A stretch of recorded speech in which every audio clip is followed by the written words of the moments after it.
Yo, what's going on, guys? This is Houston Sports Talk back in the video today, and today we're going to be going over my biggest winners and losers of the 2025 NBA Draft first round.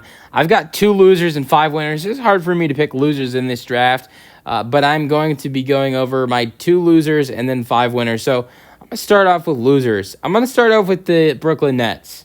Look, there's nobody that the Brooklyn Nets selected in this draft tonight that I look and say, all right, that was a bad pick. That's not why I have the Nets in this category. For the Nets, the reason I have them in this category is the fact that they had 5 first-round picks, which is the most with not trading any of those picks. You know, for the first time in NBA history, a team has selected 5 guys in the first round. And so I liked a lot of the guys the Nets selected tonight. That wasn't the problem. I was just upset that the Nets didn't trade up. You saw how active a night it was for teams trading up. The Pelicans trade up 10 spots. You know, a couple other teams trade up. The Grizzlies made a trade up. So trading up was pretty popular tonight. And, you know, the Nets had one of the best opportunities to do that with having 5 different first-round picks. I think they could have traded up into a better position after selecting, Edgar Demon at number 8 overall. I really like their draft. I liked the Danny Wolf pick. I liked the Drake Powell pick. I mean, there were a lot of picks that the Nets had tonight that I liked. I don't think I really disliked any of them. It was just the fact that they had one of the best opportunities to trade up tonight with all the picks that they had, and they didn't. And then another loser, I think this should be clear, the Portland Trailblazers. I don't know what the hell they were doing tonight. Han-Son Young, they pick him 16th overall. They trade down. They were at 11. They trade down with Memphis, go from 11 to 16, get a 2028 first-round pick that belongs to Orlando. Orlando should be a really good team in 2028, so I don't think that's going to be a very valuable first-round pick in 2028. So, and they got a couple second-round picks back. They got an okay package back, trading down 5 spots. That wasn't the problem. They drafted Han-Son Yang 16th overall, a big man from China. And look, I think that he could have very solid potential in this league. I'm not going to say anything bad about him. But this is a guy that was drafted 30 spots than where he was expected to go.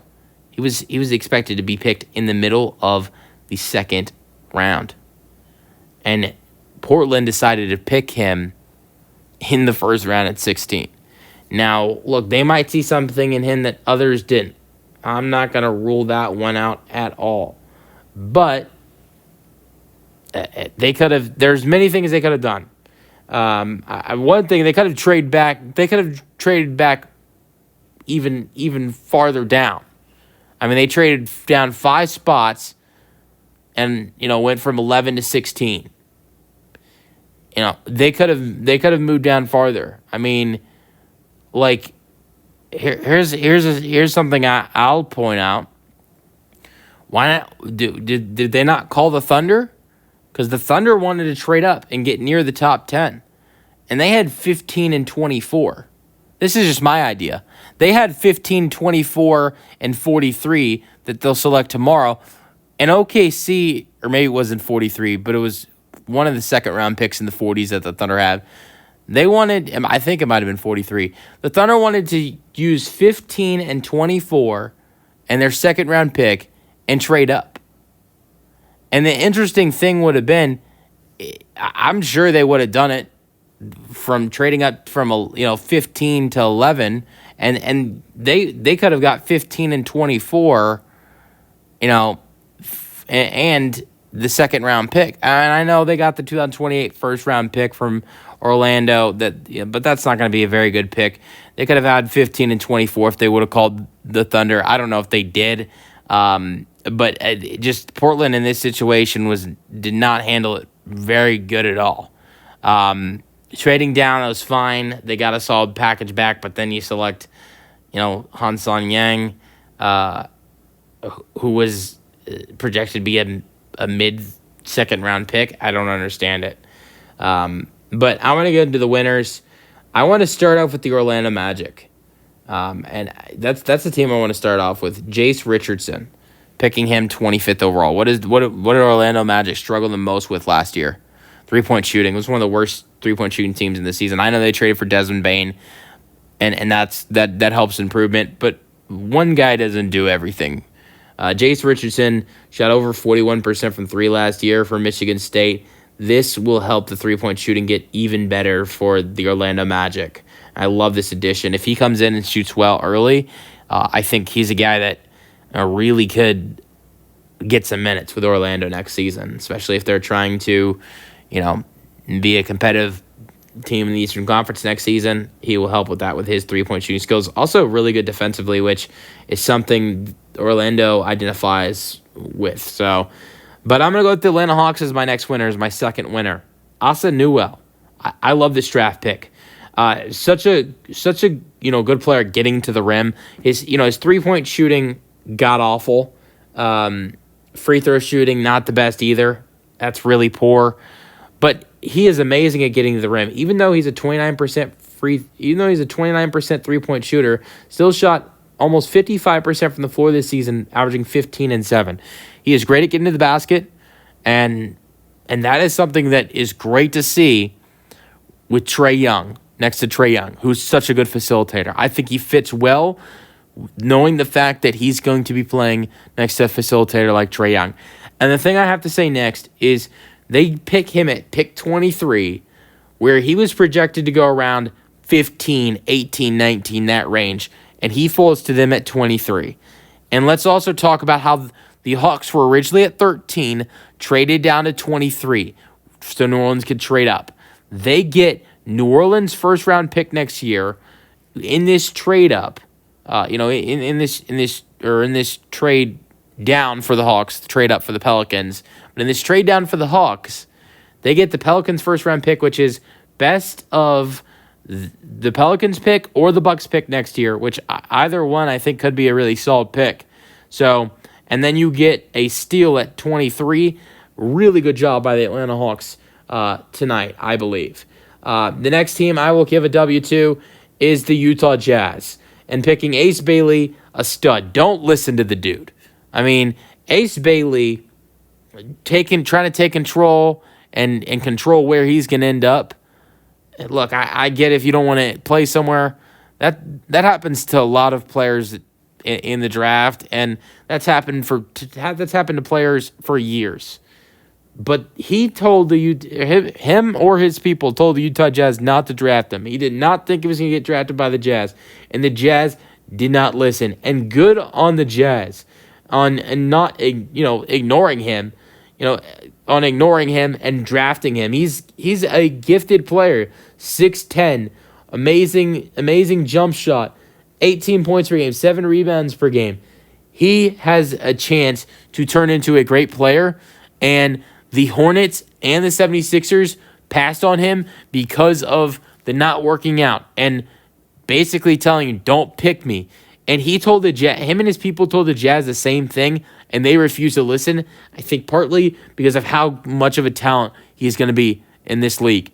And that is great on the Utah Jazz's part. And another thing I'll go over is them drafting Walter Clayton Jr., the NCAA champion. Absolutely killed it this year, averaged 18 points per game. This is another good 3-point shooter. This year shot 39% from three. The Jazz improved their 3-point shooting tonight, drafting Ace Bailey, number 5 overall. 6 overall or 5? It was 5 overall. I was right, 5 overall, and then Walter Clayton Jr., 18th overall. The Jazz are one of my winners, and then I've got 2 more winners.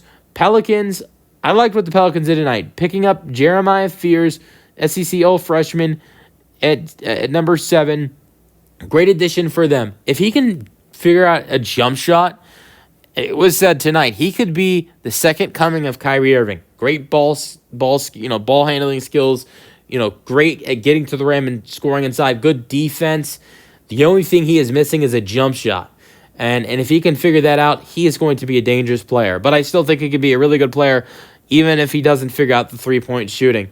But then drafting Derek Queen. They needed a big man badly, and they go up and get Derek Queen, who was all Big Ten last year, Big Ten all freshman, and averaged 17 and 9. And I think he fits really well next to Zion Williamson and fits really well with this Pelicans team. And I like it. I think Joe Dumars is taking a little bit of a Dumars is taking I don't know if I'd say a lot of a gamble here with Derek Queen, because he is giving up the team's first round pick in 2026. What Joe Dumars, the new GM here for the New Orleans Pelicans, is doing is betting on the Pelicans next season for them to do good, and I think they could do good if they stay healthy. This is a team that has Jordan Poole, now Jeremiah Fears, Zion, Derek Queen, Trey Murphy, Herb Jones, DeJounte Murray once he gets back in December or January. But Jordan Hawkins, Jose Alvarado, Sadiq Bey. There's a lot of talent on this Pelicans team.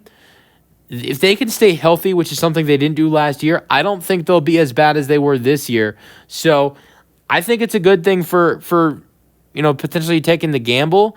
And I know it's kind of weird having both the Hawks and Pelicans on here as winners when they were a part of that same trade. But for the Hawks, it could go well for both teams, honestly, for the Hawks and the Pelicans, who were both involved in that Derek Queen Asa Newell trade. But I'm going to go over my final winner, and that's the Phoenix Suns. I'm including the Phoenix Suns on this list for what they did with Mark Williams tonight, because they did trade the 29th overall pick for Mark Williams. The Suns getting Mark Williams for the 29th overall pick and a 2029 first-round pick, which is least favorable between the Jazz, Cavs, and the Timberwolves. Timberwolves should still have Anthony Edwards in 2029, I believe. I mean, the Timberwolves should be a good team in 2029, I would predict. The Cavs, with Evan Mobley and Donovan Mitchell, potentially should still be a good team in 2029. The Jazz, if they continue to build a young team, they could be a good team in 2029. I don't see that as being a very good draft pick. I think for you to get Mark Williams, averaged 15 and 10 last year, if he can stay healthy, which is a big question, this is a fleet of a trade for the Phoenix Suns. And then you look what they did with the draft with the 10th overall pick for what they got for Kevin Durant. They draft Kaman Monolok, and he's a stud as well. So they bring in two big men, and the size of the Phoenix Suns just gets better. 9 points per game, 7 rebounds per game, almost 1.5 blocks per game, and 21 minutes per game for Kaman last year with Duke. Rebounding for this Suns team is a real issue last year. Not having size was a real issue. Nick Richards and Mason Plumlee are your two centers. But they have fixed that now with Monlock and Mark Williams, and Nick Richards right next to those two guys as well. I really like what the Suns did today. That's it for my winners and losers of this NBA draft. First round. That's the video. Hope you guys enjoyed, and peace out.